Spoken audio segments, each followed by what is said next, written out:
우리가 하나님께서 만물의 창조주라고 고백을 하는 순간 동시에 하나님 만물의 통치자요 보호자라는 고백을 하고 있는 겁니다.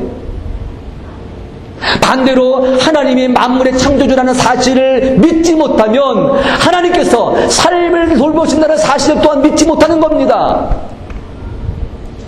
우리가 우리 스스로의 모순에 빠지지 아니하시려면 여러분들 하나님의 창조주라는 사실을 믿으십니까? 그렇다면 나의 일상의 가장 작은 일이라도 비록 보이지 아니하시는 하나님의 개입하신다는 사실을 믿으셔야 합니다. 사도 바울은 이런 믿음의 방식을 보이지 않는 하나님을 의지하는 믿음의 방식이라고 고백을 하고 있습니다. 고린도후서 4장 18절에 우리는 보이는 것을 바라보는 것이 아니라 보이지 않는 것을 바라봅니다. 보이는 것은 잠깐이지만 보이지 않는 것은 영원하기 때문에 그렇습니다.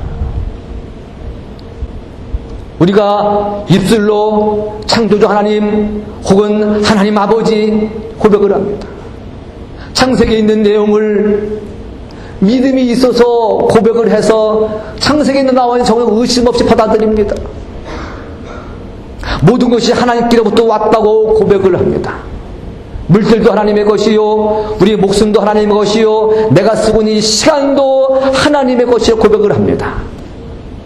그러나 그럼에도 불구하고 내 일상에서 일어나는 작은 일에 대해서는 우리가 벌벌 떨고 있습니다. 우리는 그렇게 스스로 모순되어 살고 있습니다. 어떻게 창조주 하나님을 고백하시면서도 불구하고 왜 작은 일에 몸을 벌벌 떠십니까?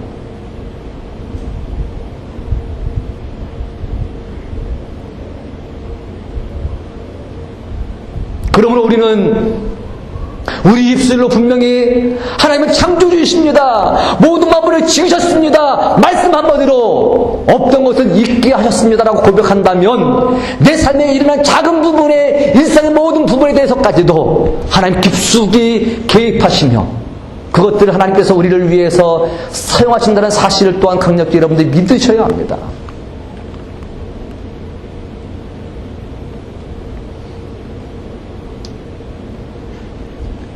이것이 에스더의 한 강조점이라면 이 강조점은 이것으로 끝나지 않습니다. 한편 에스더서는 보이지 않으신 하나님의 역사만을 강조하지 않습니다. 에스더서 안에서 하나님의 보이지 않는 역사와 뚜렷하게 보이는 인간의 역할이 절묘하게 만나고 있습니다. 에스더서의 모든 등장인물들의 행위 하나하나는 단지 수동적이지만은 않습니다. 하나님의 보이지 않는 역사가 강조되는 것만큼이나 보이는 인간의 역할이 아주 다양하게 강조되어 나타납니다. 이 둘을 통합적으로 말하면 하나님의 보이지 않는 역사는 인간의 자신의 할 일에 대하여 최선을 다하시는 모습을 통해서 드러난다라고 말씀을 드릴 수 있습니다. 때로는 에스더처럼 죽음을 무릅쓰는 결단력으로, 때로는 백성들처럼 자신의 감정을 억제하고 참음으로 대사를 성사시키는 인내함으로, 때로는 모르드게처럼 머리를 짜내고 아이디어를 내놓는 지략가의 모습처럼 이 모든 것이 에스더서에 나타난 하나님의 백성의 최선의 모습입니다. 에스더는 분명히 알았습니다. 왕의 허락 없이 왕궁 뜰 안에 들어갔다가는 죽임을 당하는 사실을 알고 있었습니다. 연약한 여인의 몸으로 그 사실은 무척 두려웠습니다.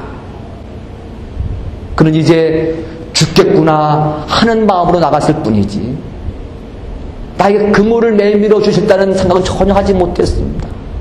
그는 다만 그 일을 했을 뿐입니다.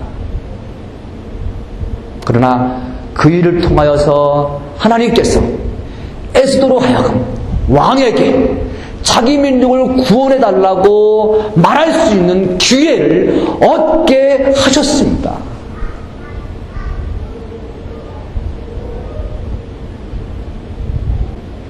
하나님의 진정한 역사의 현장이 바로 여기인 것입니다.